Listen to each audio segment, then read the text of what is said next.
Tony was a thief who had stolen many things in his life and had never been caught. He was so skilled that he even planned to steal from rich people whose houses were heavily guarded. One day, he heard rumors of a strange artifact hidden in the vault of a wealthy merchant named Alvaro Trent. So he crept through the grand manor, planning to steal the artifact. When the guards dozed off, Tony slipped inside and lifted a small stone statue of a horned god. That night, Tony carried the statue home. As he placed it on his table, it glowed with an eerie green light. Suddenly, Tony felt a rush of power. His hands, his clothes, even his whole body shimmered and vanished. He gasped, testing his new gift, and looked into the mirror. There was no reflection, even as he moved his hands and legs. "Oh my God, I'm invisible," Tony whispered, laughing. "This statue gave me magical powers. I love it. This will make my life so easy." He snapped his fingers and saw his reflection. Then he snapped his fingers again and became invisible. He discovered that he could now turn invisible anytime, anywhere he wished. Over the next month, Tony stole jewels, paintings, and gold without ever being caught. But one morning, he awoke to find his treasures gone.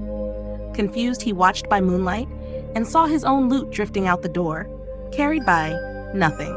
Frustrated, Tony flung himself at the empty air. "Stop! Who's taking my things?" A soft laugh answered. From the darkness, an invisible figure strolled back in, carrying his stolen ruby necklace. Tony lunged and caught only air. From the floor, a girl's voice whispered, "You think you're the only thief here?" Tony froze. "Show yourself!" But the thief didn't appear. She stayed invisible. So to catch the thief, Tony made a plan.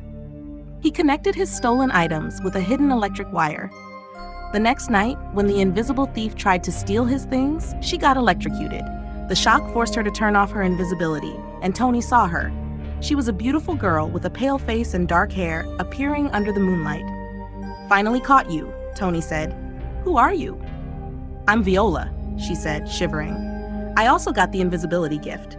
That statue grants powers to whoever steals it, so I did." Tony's eyes widened. "Then we're both invisible thieves. Why steal from me? We could use our talents to steal more expensive things. We could get super rich and never worry about the future. Let's work together." Viola thought for a moment, then nodded. "All right, partners." Tony and Viola teamed up. Under the cover of night, invisible, they robbed banks and museums across the city, growing rich and daring. As they spent more time together, they shared laughter, dreams, and finally, kisses. Their partnership became love. Months later, they married in a small backyard ceremony. Soon, Viola gave birth to twin boys, Luca and Marco. But when the nurses tried to hold the babies, their arms passed right through. The twins were invisible from birth. Tony held an empty blanket and whispered, "They're invisible." "Maybe they'll also become visible when they want to," Viola said. But as time passed, the children remained invisible. When they grew up, they couldn't go to school, talk to anyone, or make friends because no one could see them. They felt alone and suffered, often crying in their rooms. Tony and Viola believed it was happening because of their crimes, their sins. It was a punishment meant to make not only them suffer, but also their children. Viola wept as she held Tony's arms. "Our sin, our theft. We misused the statue's power, and now our children suffer." Desperate, they brought the statue to their home altar. Together, they knelt before it. "Please," Tony pleaded, "show mercy, let our boys be seen." But the statue remained dark and still. No miracle came. Viola hugged Tony. "It's our fault. We must confess our crimes." The next morning, they walked into the police station and admitted every robbery. Officers arrested them on the spot. As Tony and Viola were led away in handcuffs, something miraculous happened. The twins, in a nearby room, materialized, their bodies visible at last. "Oh my God, we're visible," the twins said together as they stared at their hands. At the courthouse, Tony and Viola stood before a judge. "I guess no one can escape their sins," the judge said. "Because of your confession and cooperation, your sentence will be reduced, and your children shall be cared for."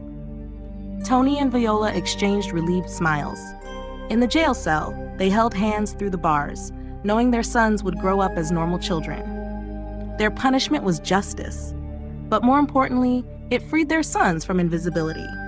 And though they served their time, Tony and Viola's love shone brighter than any stolen treasure. When they finished their sentence, they returned to their little family, ready to build an honest life together. If you enjoyed this story, don't forget to like the video and subscribe to my channel for more thrilling tales. I also write novels in different genres like sci-fi, fantasy, and horror.